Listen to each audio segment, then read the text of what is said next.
So every company has a signature authority policy that sets forth who has the authority to sign what on behalf of the company. Otherwise, you can't get anything done. Often these policies include a chart that specifies the various layers of approval necessary for transactions, with a matrix of titles, positions, and departments on one axis, and the type of transaction, dollar amounts, and the length of commitment sometimes on the other. This delegation of authority starts with the board. In a board resolution, the board determines what actions do and which don't require board action. And for those that don't require board action, authority is then delegated to the CEO and, depending on the particular circumstances, other designated officers to approve transactions, including a statement that the CEO and these other officers can further delegate signature authority downward. This further delegation comes in the form of a signature authority policy. This is all great in concept, but sometimes a hot mess in application today in Zippy Point.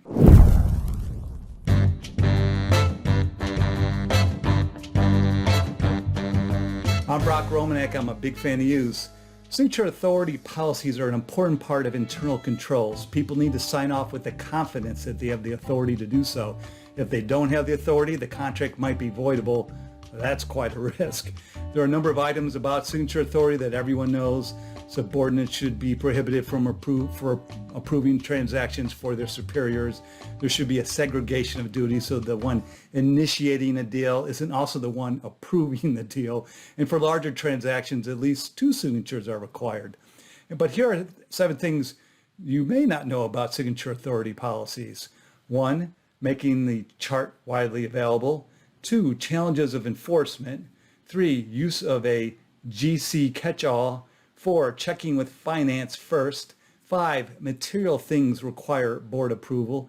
6, signing on behalf of defunct companies.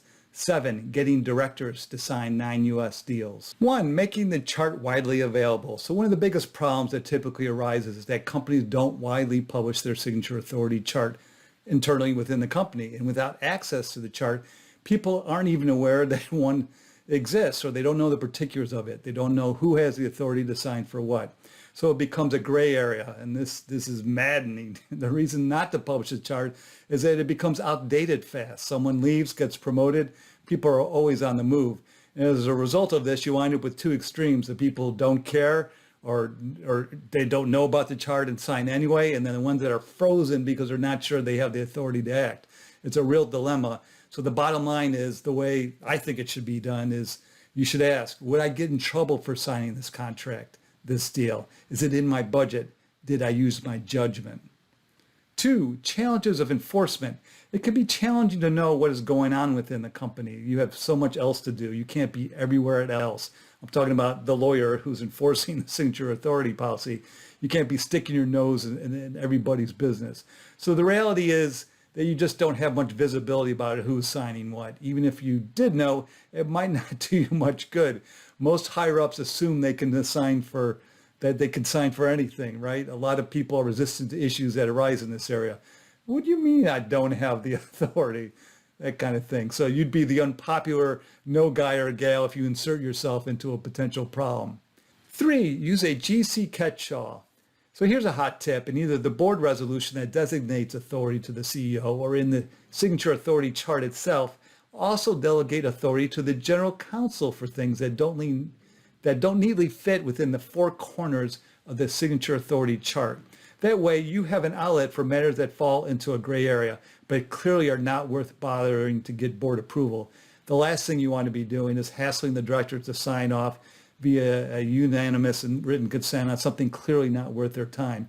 Not to mention the hassle it is for the operations people to wait to close their deal until someone on the board gets around to approving it on an emergency basis. 4, checking with finance first. Another big problem is when someone signs a major contract without checking with the finance people first.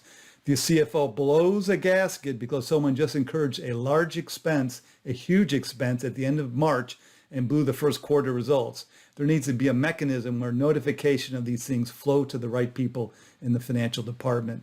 5, material things do require board approval.